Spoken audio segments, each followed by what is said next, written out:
উপরের হাদিসের মধ্যে নবীজি সাল্লাল্লাহু আলাইহি সাল্লাম সাপ মারতে আদেশ করেছেন, ওই হাদিসের মধ্যে প্রিয় নবীজি সাল্লাল্লাহু আলাইহি সাল্লাম সাপ মারতে নিষেধ করেছেন। 5637 নম্বর হাদিসের পুরাটা শুনলে আপনি এর কারণ জেনে যাবেন।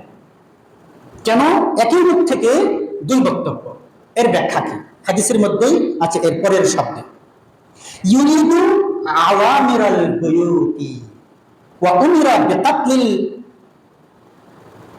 আবতারি ওয়া জিত্তুফিয়াতাইনি। নবীজি সাল্লাল্লাহু আলাইহি ওয়াসাল্লাম এর সাহাবী আব্দুল্লাহ ইবনে ওমর তার সাথীরা সাপটিকে মারতে চাইছিল এবং আবু লুবাবা হাদিস শুনলেন যে নবীজি সাপ মারতে নিষেধ করেছেন।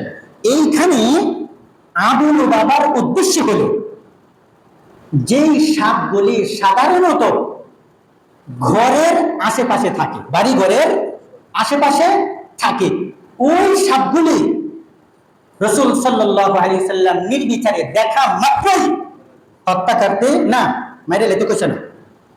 ঘরের আশেপাশে যে সাপগুলি থাকে ওই সাপগুলিকে নবীজি সাল্লাল্লাহু আলাইহি সাল্লাম দেখা মাত্রই হত্যা করতে নিষেধ করেছেন। মারতে না, মারতে তো আগের হাদিসে মারতে এখানে নিষেধ করেছেন, আদেশ করেন না। এই কথাটা কে বলতেছে? নবীজির সাহাবী আবু লুবাবা। মারতে চাইছিল কোন সাহাবী? আব্দুল্লাহ ইবনে ওমর এবং তার সাথীরা। এই কথাটা কি? আওয়ামিরিল বুয়ুতি, ঘরের আশেপাশে যে সাপগুলি থাকে এই সাপগুলি দেখা মাত্রই হঠাৎ মেরে ফেলতে প্রিয় নবীজি কি করেছেন? নিষেধ করেছেন। তাহলে আদেশ করেছেন কোন সাপ মারার জন্য? আদেশ করেছেন হলো এরপরের কথা, ওয়া উমিরা বিকাতলিল আবতারি ওয়া জিত্তুফিয়াতাইনি। এই আগের হাদিসে যে দুই কথা ছিল এই হাদিসের মধ্যে এই দুই কথা উল্লেখ করা হয়েছে। আদেশ করা হয়েছে বিকাতলিল আবতারি, আবতারি মানে হলো লেজ কাটা, আবতারি মানে লেজ কাটা। যদি সবটা আপনি দেখেন লেজ কাটা তাহলে আর চিন্তা বিচারের দরকার নাই, বিচার বিবেচনার কোনো প্রয়োজন নাই। দেখা মাত্রই সেটা ঘরের আশেপাশে হোক, নদী নালাই হোক, খাল বিলে হোক, পুকুরে হোক, যেখানেই হোক, যেখানেই আপনি পাবেন লেজ কাটা সাপ যদি হয় তাহলে আপনি এটা কি করবেন? হত্যা করে ফেলবেন। ওয়াজিব ওয়াজিব তুফিয়াতাইনি। আর যদি সাপের গায়ে ডোরা কাটা হয়, কি হয়?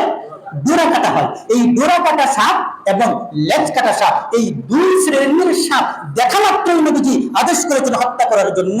এই দুই শ্রেণীর সাপ ছাড়া ঘরের আশেপাশে যেই সাপগুলি থাকে ওই সাপগুলি দেখা মাত্রই ইসলামী শরীয়ত আপনাকে হত্যা করার অনুমতি দেয় না। জোরে বলেন সুবহানাল্লাহ।